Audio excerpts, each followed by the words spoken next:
Good morning, everyone. Welcome to today's vlog. Scarlett is currently playing with some slime, which I didn't realize it leaves like this residue like all over her hands. Can I see one of your hands? I don't know if you can tell. Yeah, you see like all the white stuff.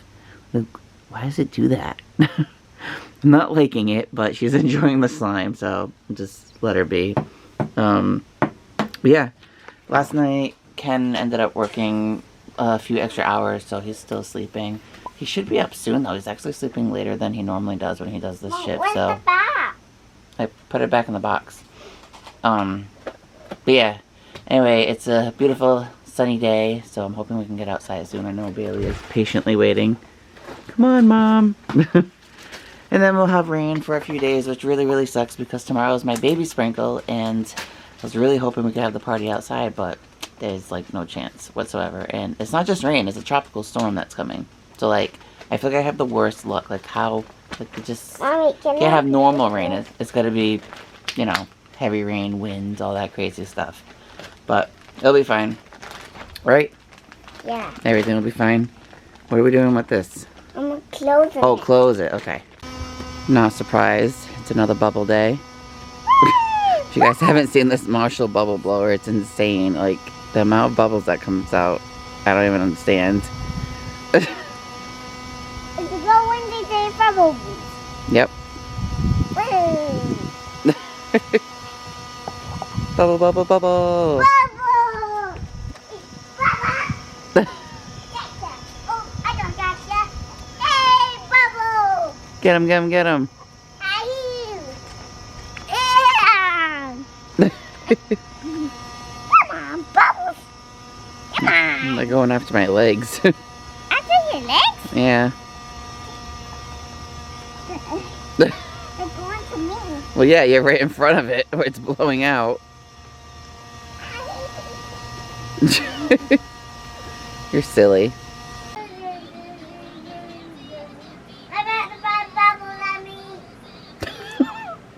She's just yelling Super K songs.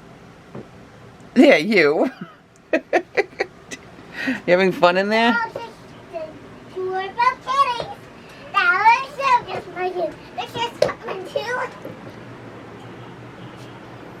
Continue.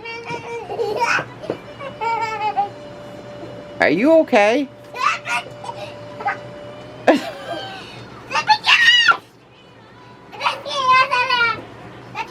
Oh my gosh.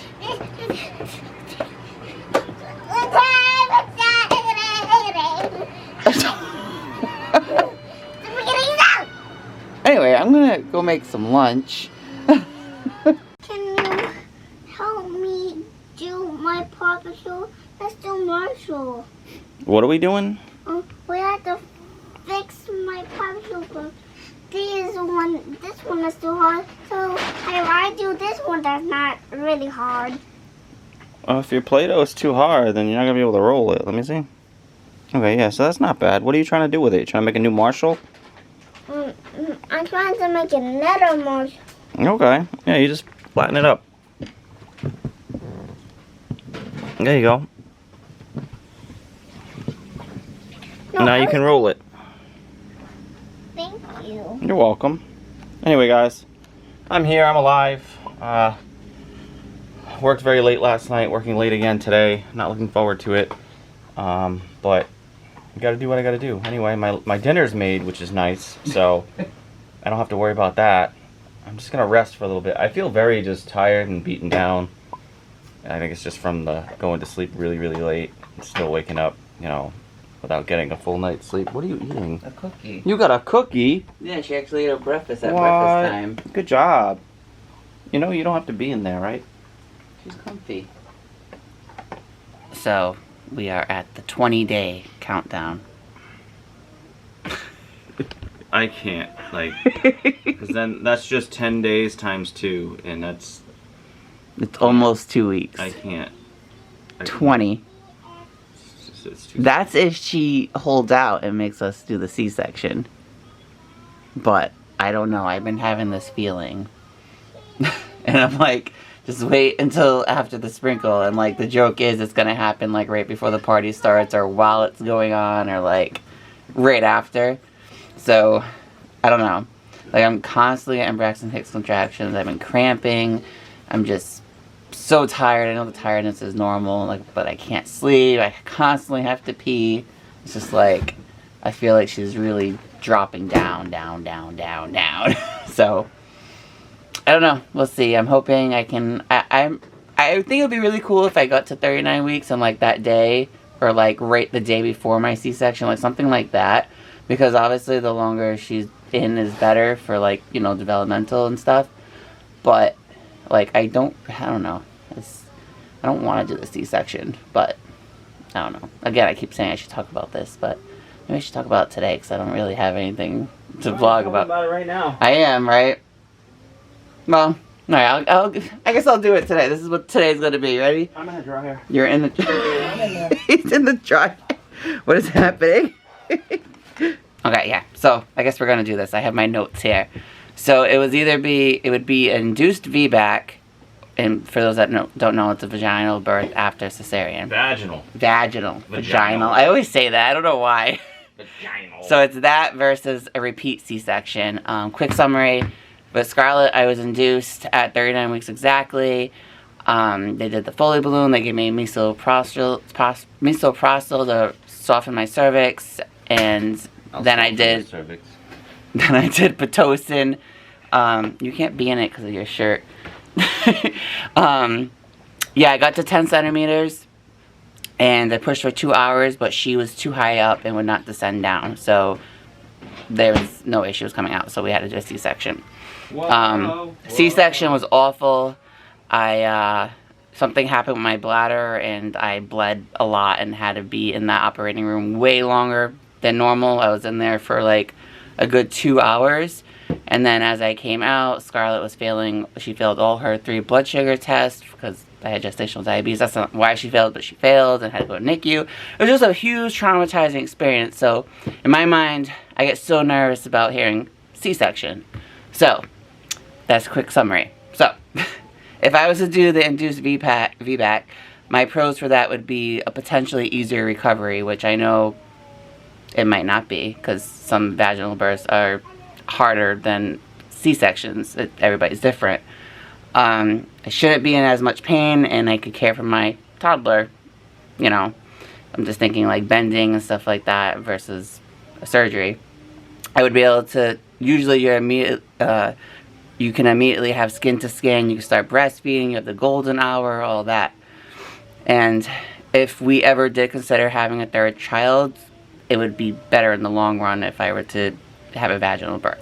So, those are the things I thought for the pros for doing that. The cons, no idea how long this would take. With Scarlett, I went on a Monday, gave birth to her on a Thursday, didn't get home till Sunday. I can't do that again with having a 3.5-year-old at home. Like, that's too long. So, if I had known, you know, okay, if I do this vaginal birth, I would be home in like 2 days, 3 days, okay, fine. But if it's another week, I can't do that again. Another con is Ken only has like a limited time off from work. Last time he had like, I don't know, I feel like he was off forever. I think he had like 3 months off.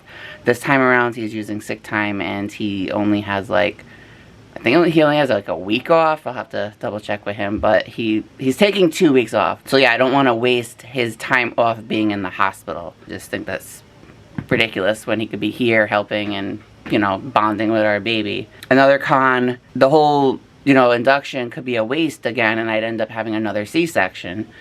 And then the last risk is there's a small risk of uterine rupture because I had a previous C-section, so we don't want that to happen. So that's always been on my mind. It's very minimal. I think it's like a 1% chance, but it's still there. Now, my pros for a repeat C-section would be, I know exactly what day she's being born. It would be October 12th. And I absolutely love that date because Scarlett was born March 12th. So I thought it would be just so cool they're both born on the 12th. They're both born on a Thursday. Like, just think it's awesome. If everything goes well, I would be at the hospital for 2 to 3 nights at most. Like, that's usually how long.